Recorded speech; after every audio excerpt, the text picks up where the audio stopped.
For decades, gasoline contained lead. This toxic element was added to paint. What were the effects on public health? This is the People's Pharmacy with Terry and Joe Graydon.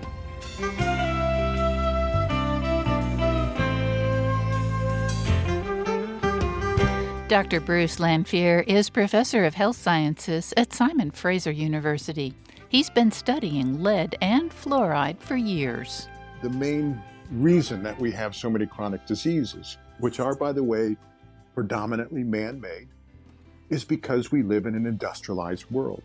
What should you know about toxic chemicals and the way industry has obscured their long-term health effects? Coming up on the People's Pharmacy, lead, lies, and lasting harm, the chemical roots of chronic disease.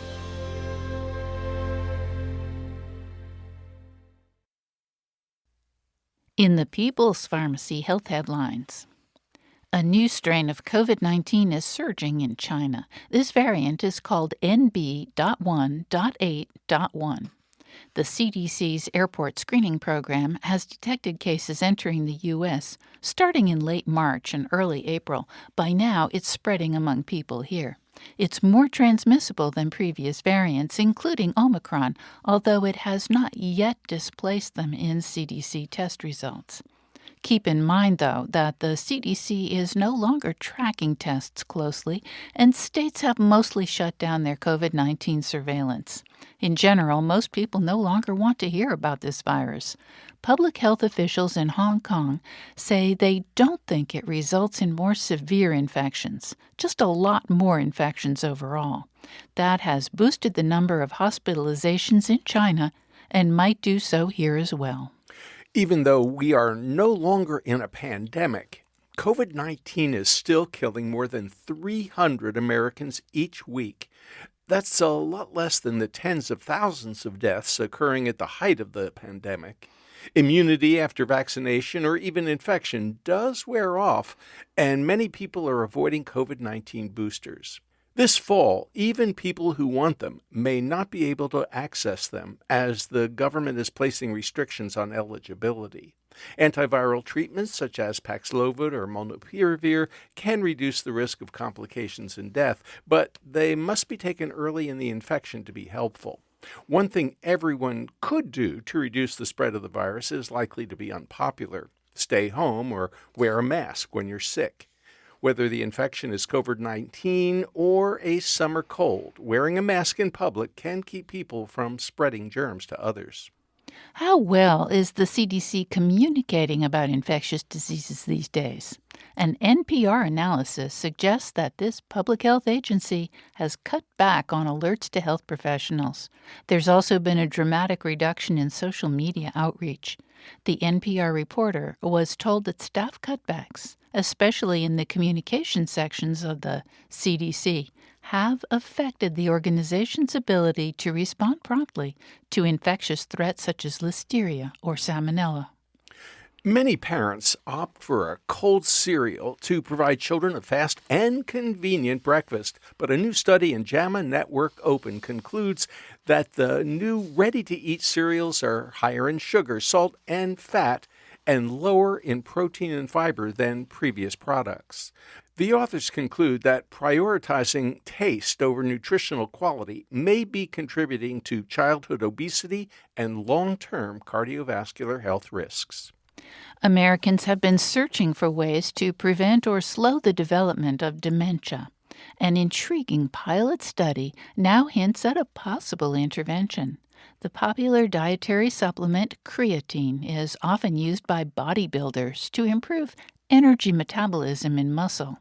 Now, a study of 20 individuals with Alzheimer's disease has shown that 20 grams of creatine monohydrate a day for 2 months can increase creatine levels in the brain.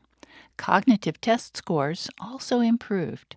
However, the study was not randomized or placebo-controlled, and it is very small. Further research is needed.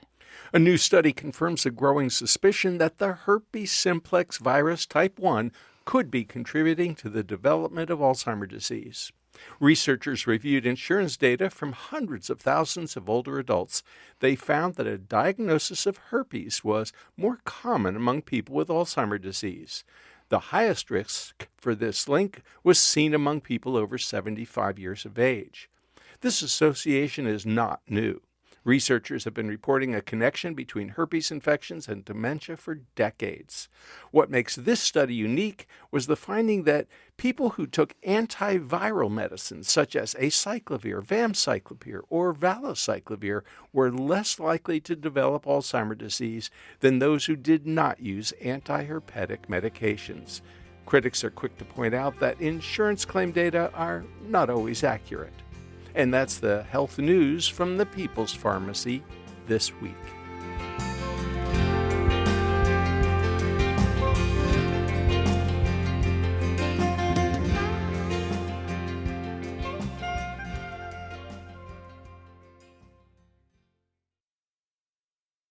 Welcome to the People's Pharmacy. I'm Terry Graydon. And I'm Joe Graydon. For decades, gasoline contained lead.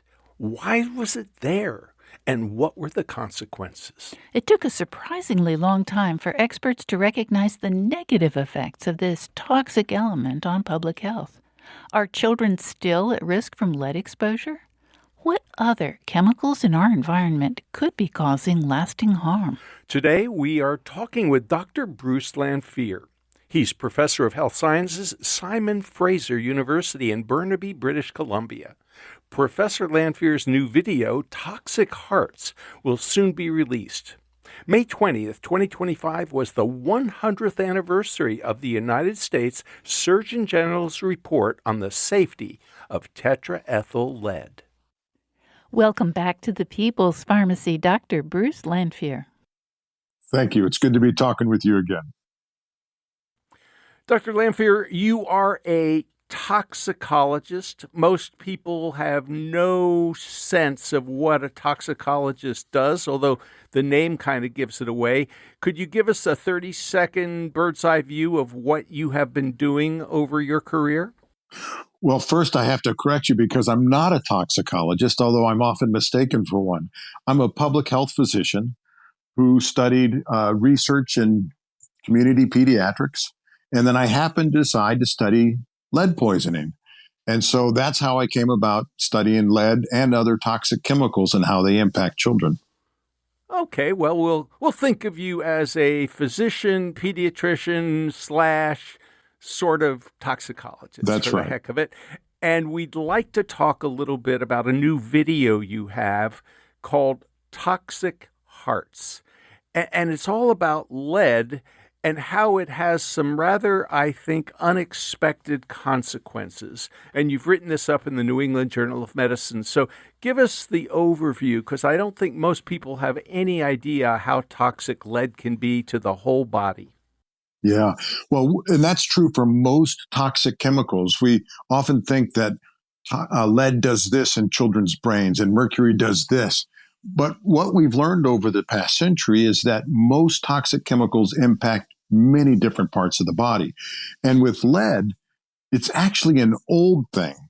There was a study back in 1889 by a Edinburgh physician who did a case series on people after they died of gouty saturnine gout. That's lead-induced gout. And he found that the majority of them had evidence of arteriosclerosis. William Osler, who's one of the most influential physicians, Western physicians in the early 1900s, said that arteriosclerosis was on the rise. And we don't know a lot about it, but we know chronic lead intoxication is one of the risk factors. And then, and this is really where the toxic heart starts to come in, before tetraethyl lead was added to gasoline, Yandel Henderson, a premier physiologist from Yale University and the nation's leading chemical warfare expert, said, don't put lead in gasoline. It will cause massive, slow lead poisoning with hardening of the arteries. So there was actually quite a bit known at the time, but somehow it was overlooked. Why didn't they listen to Dr. Yandel Henderson? Well, because there was a counter view, and that was by a physician named Robert Kehoe, who represented the Ethyl Corporation, who was making tetraethyl lead. And Kehoe said, we know lead is a poison. Everybody knows lead's a poison. But until you've proven that lead is a poison when added to gasoline, you have no right to prohibit us from using it. Sounds like a pretty potent conflict of interest there. Absolutely. And of course, this was before the idea of environment or environmental health really existed. That didn't come until after Silent Spring. So this was warning unheeded. And part of it was this idea that we're, sort of in this period of better living through chemistry. There was this sense that you don't want to slow down economic progress. And so the idea that health would get in the way was just not enough to stop this progress. Well, why did they put lead in gasoline in the first place?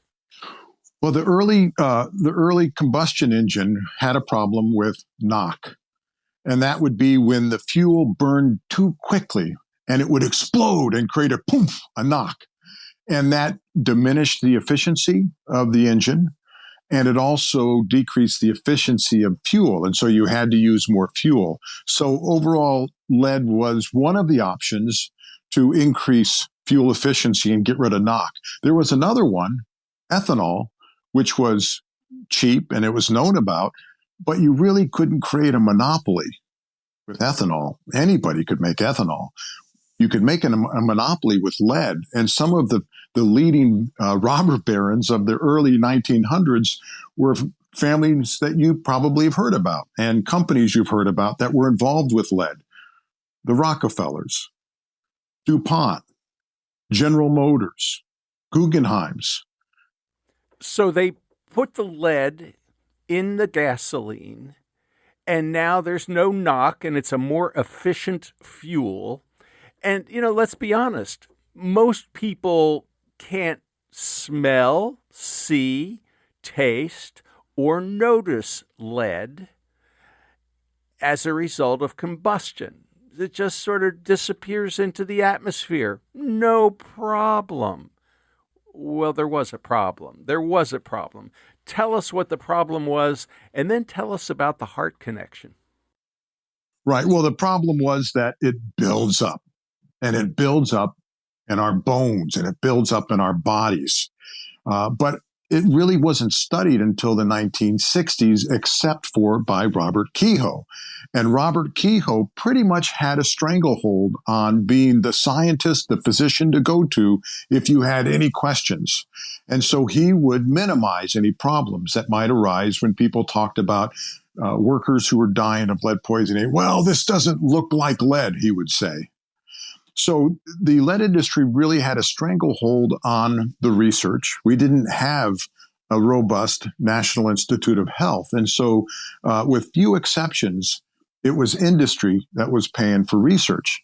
And you can go back and find out where, for example, with physicians and scientists at Harvard, where the lead industry would approach them and say, look, we'd like to give you this large check, but we want you to do a certain kind of research.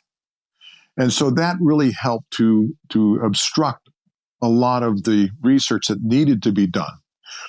Well, it wasn't really, because all of the history of lead that we've already talked about was sort of forgotten in the midst of time.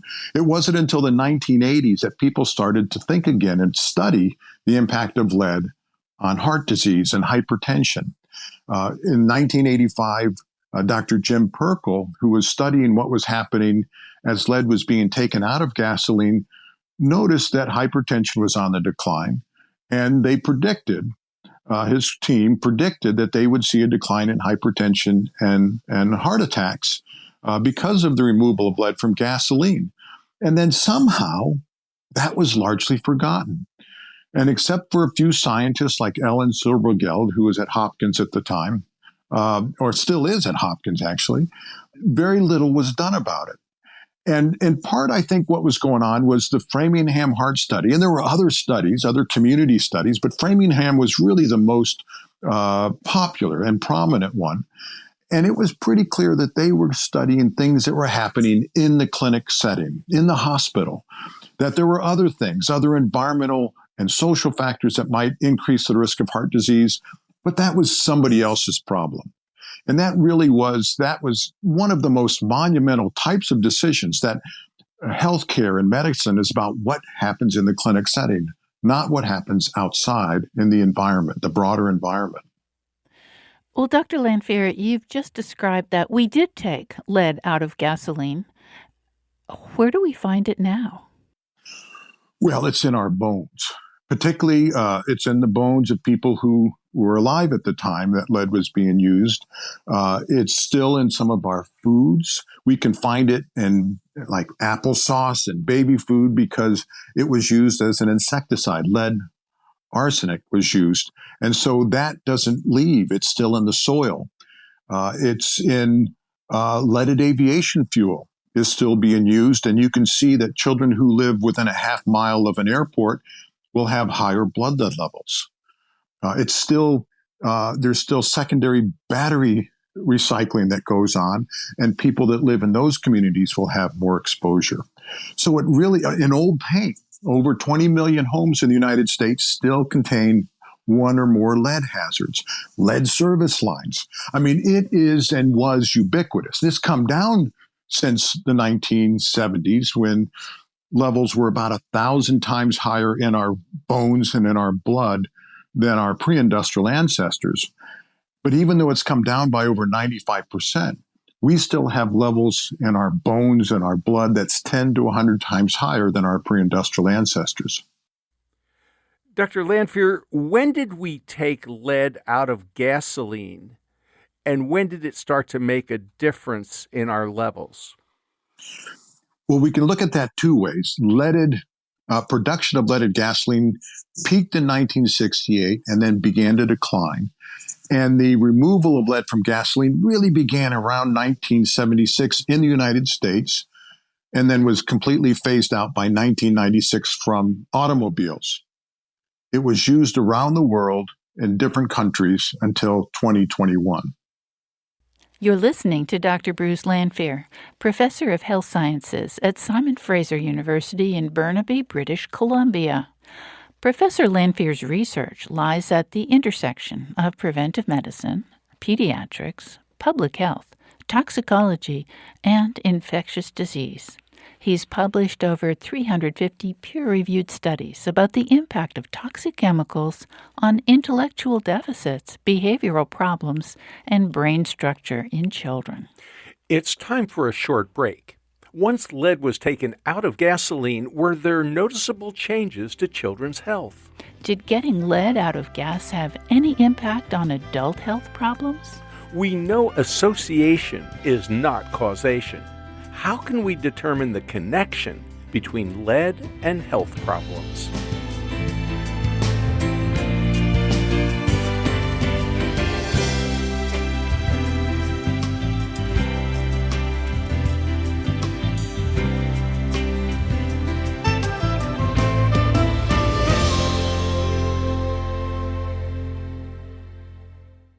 You're listening to The People's Pharmacy with Joe and Terry Graydon.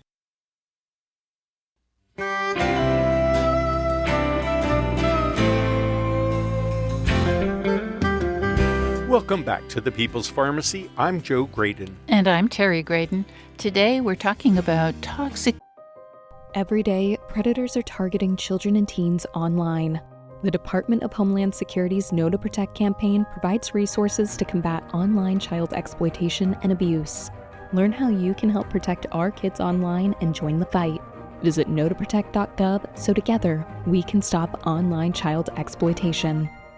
That's KNOW, protect.gov. Chemicals in our environment. Lead is just the most obvious example of how something that was part of everyday life ended up causing a great deal of harm. How was that discovered? 100 years ago, on May 20th, 1925, the U.S. Surgeon General requested a report on tetraethyl lead and its health effects.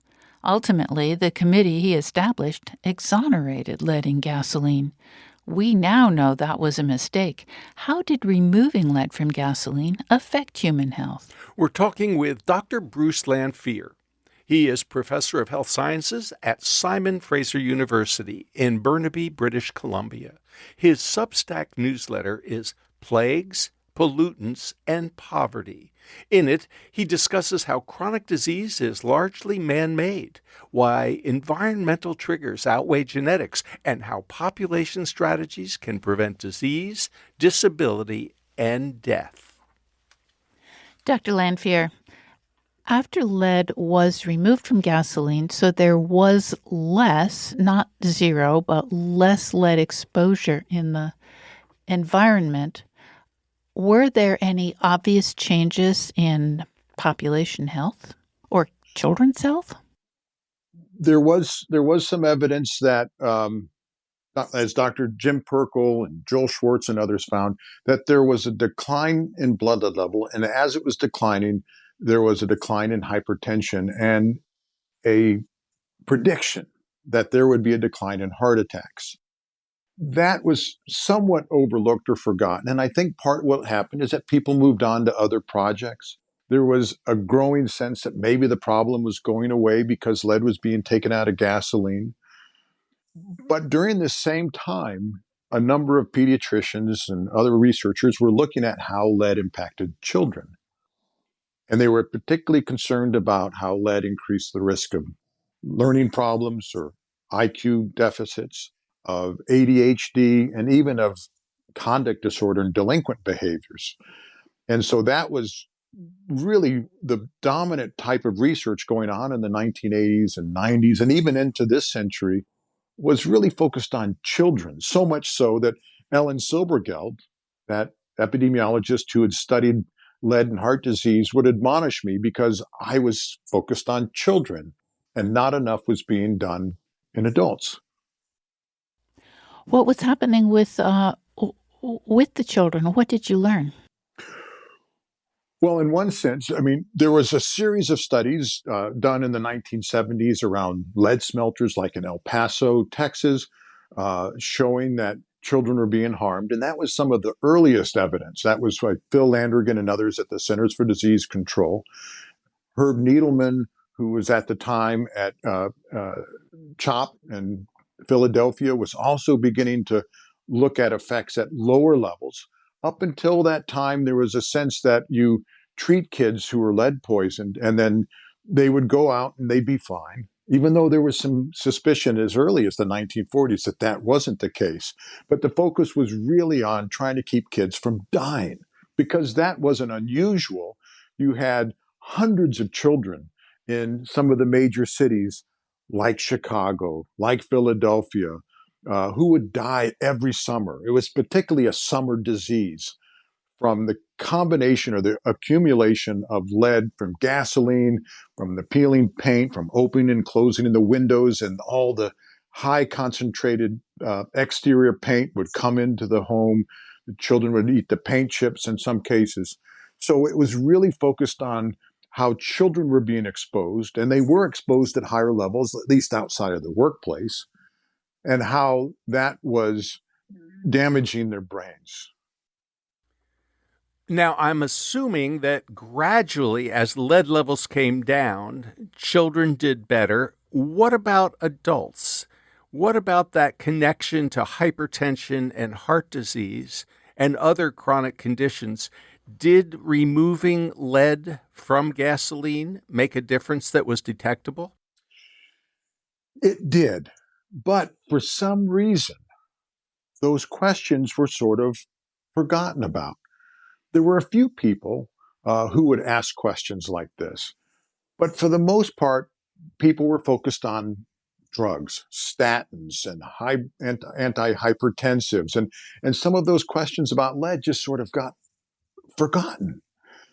When I first began to think about it in 2012, the National Toxicology Program, which is a federal agency that brings together various agencies looking at chemicals and health and human health, began to ask questions about it. In 2012, they were asked by Beth Whalen at NIOSH about whether there were effects below 5 microgram per deciliter, which is 50 parts per billion of lead in blood, for adults.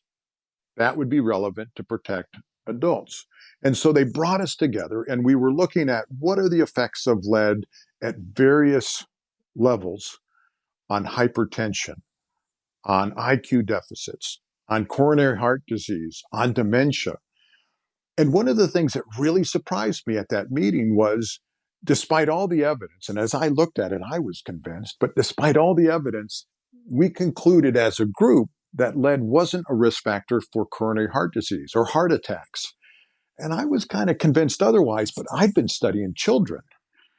But then I started to think that we are really missing out on an opportunity, because when I looked at the evidence, I suspected that lead was probably one of the leading causes of heart attacks, of coronary heart disease, and that we were failing to recognize it. And by failing to recognize it, we weren't addressing it. And so one of the ways we prioritize problems like heart disease or mortality overall is by measuring the global burden of disease. What fraction of coronary heart disease or heart attacks is due to lead or air pollution or cholesterol? And so I started to try to look at, how can we measure that? How can we determine how many deaths occur in the United States from lead? How do you determine that? It sounds complicated. Well, it can be. When you think about answering a study or answering a question like this, you really have to think through at least four different things. Number one, you have to have a good hypothesis. We already had that. Number two, you have to have a good exposure to be able to measure how much lead people are being exposed to. A good outcome. In this case, it was heart attacks or cardiovascular disease, and we use death. That is relatively easy to measure, although there's some questions about it. And then finally, you have to have a suitable cohort. And sometimes that's the hardest part. But luckily, we were able to tap into the National Health and Nutrition Examination Survey, or NHANES, mortality follow-up study. So NHANES is just this gem of a existing surveillance program that's been going on since the 1970s. And part of that surveillance, where they collect baseline information on all varieties of things: blood pressure, lead, family history, and then they will follow up people who were in that survey to see what they die of. And that's what we took advantage of. So we took advantage of this NHANES mortality follow-up study. There was over 14,000 people followed for 19 years. And we found, after taking into account obesity and hypertension and smoking history and healthy eating measures and physical activity, all those things that we know are important for heart disease, that an increase from the 10th to the 90th percentile of blood lead was associated with a twofold increase in the risk of dying from coronary heart disease.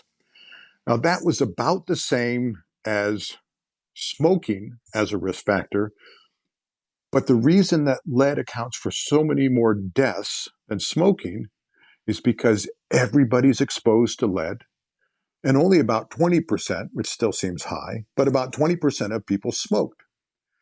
And even when you take a smaller risk and multiply it across a large population, that will overwhelm the number of people who die compared to a larger risk in a smaller population.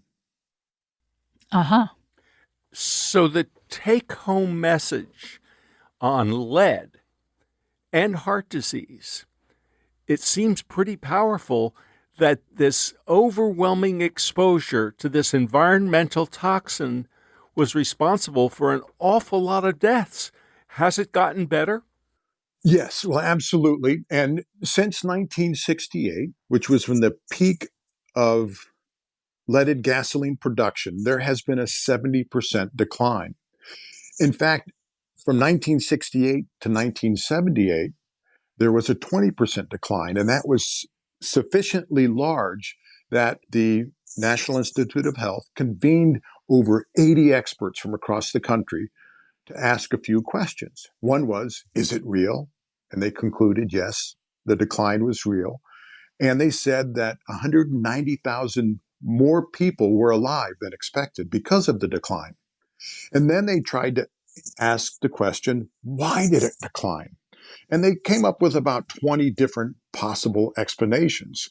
And the director of the National Heart Institute, Robert Levy, said it was clear we had too many possible explanations. In other words, none of them fit.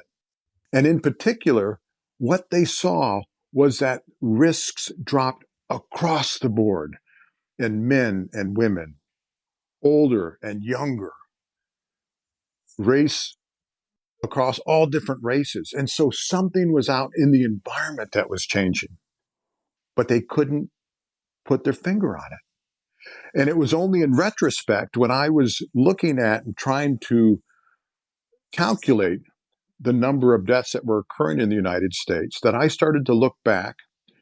And there were some people that had some clues already, that had already raised these questions, but hadn't taken it to the point where other people acknowledged it. They weren't able to popularize the idea. Rick Nevin, in particular, was somebody that I worked with who brought up this idea. So I went back and we started to look at what was happening, and we're able to map it out. We still have more work to do. We've got 3 teams across the United States working on additional studies to try to carefully quantify this and even look at the timing. How long after the amount of lead in gasoline dropped off do you see a drop in heart attacks? So we're trying to get some better estimates of that, because one of the other things that happened as a result of some of the studies like the one I did and another one that was done out of Columbia University is that 2 economists at the World Bank took that and extrapolated around the world and estimated that there are 5.5 million deaths from lead poisoning, from low-level lead poisoning around the world every year. Well, what is so fascinating about this research, Dr. Lamphere, is that it reinforces the notion association is not the same as causation. And what I mean by that is I suspect that there are a bunch of drug companies that probably would have liked to say, hey, we started developing cholesterol-lowering drugs around the same time that they were getting lead out of gasoline. And so as we watched the rate of heart attacks come down, well, it must have been the cholesterol-lowering drugs. While you were looking, or have been in retrospect, looking at the amounts of lead that were in the environment and saying, whoa, whoa, whoa, before you pat yourself on the back, you better look and see how the reduction in lead made a difference. So separating out environmental issues like getting lead out of gasoline versus, oh, we're adding cholesterol-lowering drugs to the population, those are 2 very different approaches. Help us better understand how to be able to draw conclusions and reach some kind of decision about what's really going on. Yeah, it's a great question. And I think one of the challenges we have, I mentioned before about the dominant medical model where health is what happens in a clinic setting. And I think that's part of it. And that happened in part because there was a collaboration of medicine and pharmaceutical companies. And that was really what was pushing a lot of the directions of where things headed. I think the other thing that happened is that there was a very clear attack, oftentimes by pharmaceutical industry, the chemical industry, on observational studies. Observational studies, and you sort of alluded to this, you cannot infer causation from observational studies. You have to have experimental studies, randomized controlled trials, for example. Now, I take a little bit of difference with that. You actually can infer causality from observational studies. Look at smoking and lung cancer. I doubt you could find anybody outside of a few people at the tobacco industry who would disagree that smoking causes lung cancer. Well, that's based on observational studies. Does lead cause IQ deficits? Again, outside of the lead industry, you're not going to find many people that would disagree with that. those are based on observational studies. Now, sometimes we have laboratory studies that help to corroborate that, but it's based on observational data.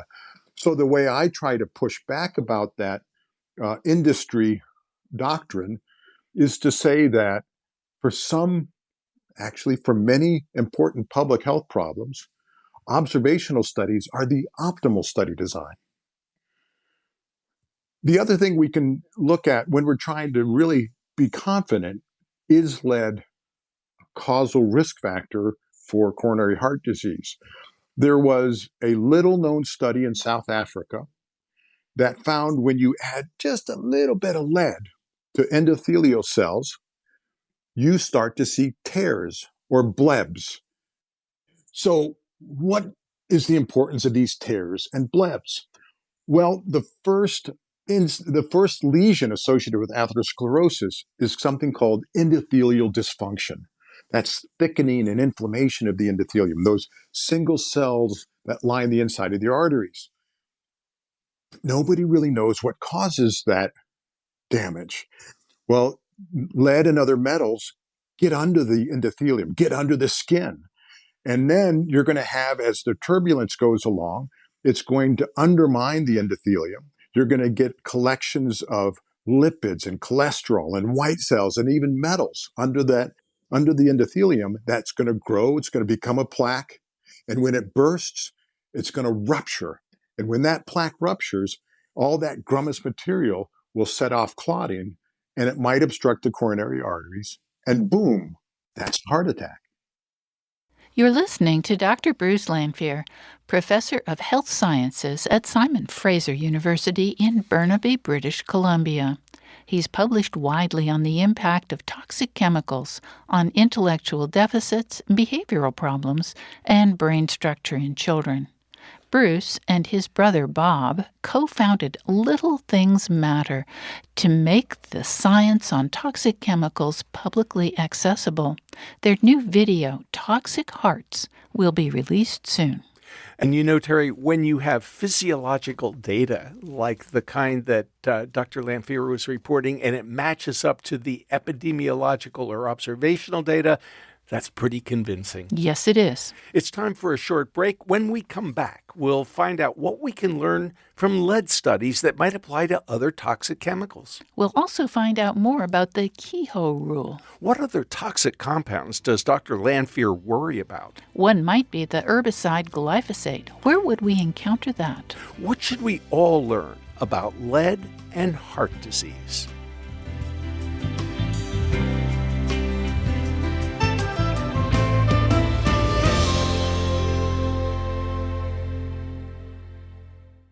You're listening to The People's Pharmacy with Joe and Terry Graydon.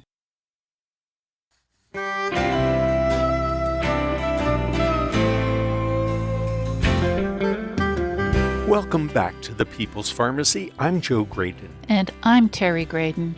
We are swimming in a metaphorical sea of toxic chemicals. You've probably heard about microplastics in our brains, our blood vessels, and other organs. There are thousands of other chemicals in our environment that may be affecting our health. To learn more about environmental toxins, we're talking with Dr. Bruce Lanphier. He's a professor of health sciences at Simon Fraser University. European regulators work on the precautionary principle. That is, chemicals need to be proven safe before they're widely used. Why don't we take that approach? Dr. Lanphier, are there lessons we can learn from the lead story that might apply to other toxic substances? Yes, I think there's at least two big things. The first is that environment is playing a much bigger role than we've given it credit for. We've been focusing so much on genetics and coming up with drugs to treat the diseases once they already are there. But we haven't been focused enough on looking upstream to try to find out why things like coronary heart disease have risen so much over the past century, or even why they've declined. That's not because of genetics. So I think that's probably the biggest thing. The second one goes back to Robert Kehoe and what is called the Kehoe rule. What Robert Kehoe convinced the U.S. Surgeon General at the time was that until you have proven that the chemicals we're using are toxic, you have no right to prohibit us from using them. And unfortunately, we are still operating out of that paradigm, out of that model, out of that rule that and says, yes, we might have a few small rat studies to show that this pesticide is safe or that herbicide is safe. And most of the things in commerce, most of the chemicals in commerce were already there when TSCA, the Toxic Substance and Control Act, was put in place, and they were never really fully evaluated before they were approved for use. And once they're approved, we've got this real dilemma. It's almost like they've been given a golden seal of approval. And to prove that lead at low levels or DDT is toxic, it takes dozens and dozens, if not hundreds of studies in laboratories, and dozens and hundreds of studies in humans. And by that time, it means that we've all been exposed for decades. And we've all experienced sequela. Many of the chronic diseases that we're all experiencing, whether it's coronary heart disease or lung cancer or Parkinson's or dementia or chronic lung disease or chronic kidney failure, many of those we know are due in some part, and in some cases, some large part, to many of these toxic chemicals and pollutants. We've got to stop focusing entirely on genetics and on treating people once they're sick. Because I would bet if you ask 1,000 people, 99% of them would say, if I had an option, I'd never have this disease. I'd rather not have to rely on the promises of this new cure just around the corner, or this expensive drug, or this chemotherapy, a poison that's being put in me to try to kill the cancer before it harms me. But we haven't given people that option. And that's the story of lead. But Dr. Lanphier, it's also the story of mercury and cadmium and possibly fluoride and bisphenols and PFAS and phthalates and flame retardants. And industry has been very effective at pushing back against regulations. And there are a lot of organizations that have tried very hard to say, don't worry, be happy. It's just very low levels. You don't have to worry about mercury in your tuna fish. Just don't eat tuna fish every day. You'll be fine. And don't worry so much about phthalates in your sunscreen or in your facial cosmetic or your shampoo. It's just a preservative in low levels that doesn't do any harm. And so for the most part, Americans have been very comfortable with an anti-regulatory attitude. I'd like your perspective. Yeah. I think you're absolutely right. Part of that is the marketing of this idea of better living through chemistry. Now, DuPont doesn't use that slogan anymore. They realized it caused problems eventually, but we are still operating out of that idea, better living through chemistry. And, there are some examples where that's possible and where it's not going to cause harm. But there's so many examples, as you listed, where it does cause harm.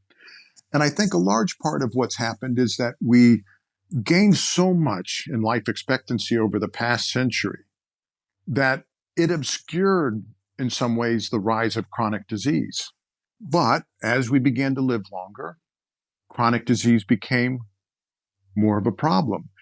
And we were sold another bill of goods, that the reason for the rise in all these chronic diseases is not because you live in a chemical-infested world, it's because you're living longer. And while there is a modicum of truth to that, the main reason that we have so many chronic diseases, which are, by the way, predominantly man-made, is because we live in an industrialized world. We've seen people in pre-industrial countries not have hypertension, develop hypertension. Right, that was one of the key things that Jeffrey Rose talked about. He compared the Maasai warriors in Kenya with the British civil servants and said, well, why don't they have hypertension in Kenya? And he came up with one of these really brilliant concepts, and that is there's no reason that any country, the health of any country, can't be as good as the one that has the best health. It's an environmental problem. It's not a genetic problem. Dr. Lanfear, the last time we talked to you, we were talking about fluoride in water, which is a topic that you have spent a lot of time and energy studying. Obviously, you've spent a lot of your career looking at lead and the consequences of low-level exposure to lead. You're especially interested in children. What are the other top toxic compounds that worry you? Well, there's a whole list. The ones that I've been involved in two birth cohort studies in North America, one in Canada and one in the United States. Well, actually, one in Mongolia too. And there's a list of things that we've been studying over the past 20 years: PFAS chemicals, mercury, arsenic, organophosphate pesticides, lead, and cadmium. Those are the ones that we've been focused on. But there are others that are out there and we're just beginning to ask questions about. And I think that's part of the dilemma, isn't it? That we put these out there and then we find ways to study them, like glyphosate. We've just been able to measure it in the past decade or so. And for our listeners who are not necessarily familiar with that term, what is glyphosate and where would we be exposed to it? So glyphosate is in Roundup pesticide. It's an herbicide. You're going to be exposed to it in some of the food you eat every day. You'll be exposed to it if you live near a agricultural field where it's sprayed on the fields. Those are the major sources, but it can also be used for weed control in and around our homes in cities that don't ban the use of pesticides. So it's widespread. It's the leading herbicide used around the world, and it's found in about 80% of adults, including pregnant women, on a regular basis. It's got a short half-life, so if we find it in their urine, we know they're being exposed almost daily, if not daily. And what are the problems with glyphosate? Well, we're still figuring it out. It's been approved since the 1970s. There's some evidence it's associated with an increased risk of preterm birth. IARC, the International Agency for Research on Cancer, says it's a probable human carcinogen, particularly non-Hodgkin's lymphoma. That was the one where you saw this, I think it was a $24 million lawsuit that was won in California by a gentleman who sprayed it for his work at the school. There's some evidence that it's a risk factor for autism. Now, these are early indicators, right? The amount of evidence that we require to say that glyphosate causes this or causes that is actually quite high. The bar to draw that conclusion is quite high, which is another one of the dilemmas. Why is it that we're erring on the side of protecting the chemical instead of erring on the side of protecting public health? That's the way the regulatory system was set up, so as not to upset the economic order. We know who had a say in that, right? It was the chemical industries, not the moms who might be concerned about their kids. Exactly right. Well, I do want to ask you about one other substance that you haven't mentioned, and it's plastic. And microplastics or nanoplastics or tiny little plastic particles have been found in our brains, in our coronary arteries, in organs throughout our body. And now, all of a sudden, toxicologists are beginning to go, oh, yeah, microplastics might have an adverse effect on our health, especially on our children's health, but perhaps on everybody. And there has been relatively little regulation of what happens when we throw away our plastics. So, just as another metaphor, as you know, gasoline and the lead in gasoline spread throughout our environment, and we breathed it in, and it was in our food, and it was every place. It seems like microplastics, that's the new lead, and we haven't figured out a way to get rid of it. So, is there a lesson to be learned from the lead metaphor? Yes, there's a few. And there have been several dozen scientists working on plastics over the past 20 or 30 years. I've worked with many of them, really dedicated scientists. Most of the time, they aren't measuring plastic particles. They've been measuring chemicals, oftentimes endocrine disrupting chemicals like phthalates and bisphenol A that are added to plastics.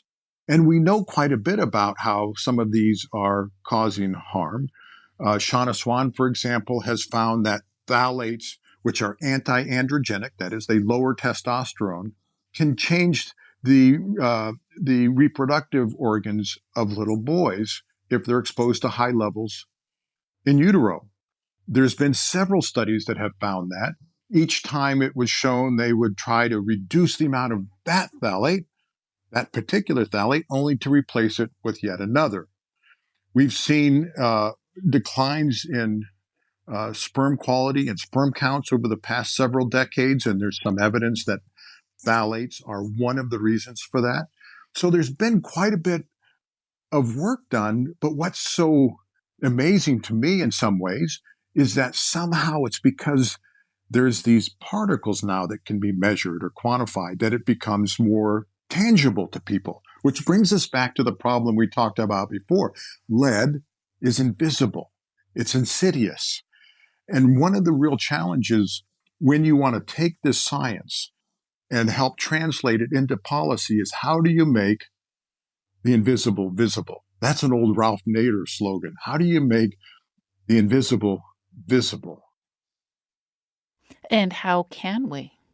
Well, the way we've been doing it now is by counting the bodies, by finding out that more and more women are giving birth prematurely or are infertile.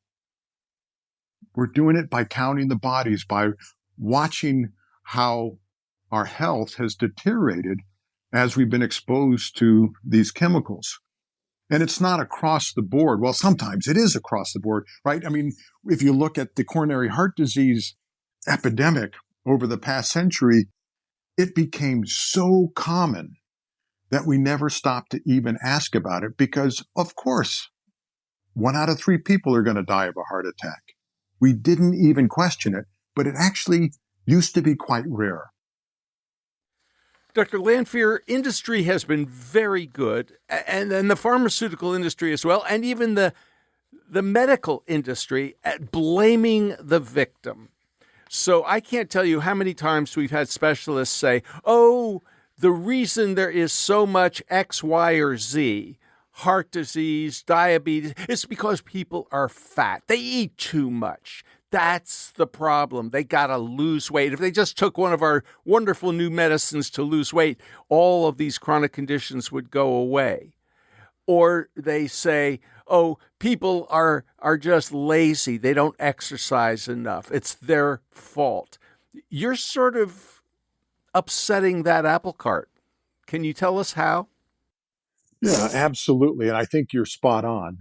We have for much too long blamed people for problems that are outside of their control. When I was an 11-year-old and I started smoking, it wasn't just by coincidence. I was being targeted, as were other children, by the tobacco industry. We can blame people for what they eat, but what we've done is by failing to regulate industries, we've made it easy for people to become sick.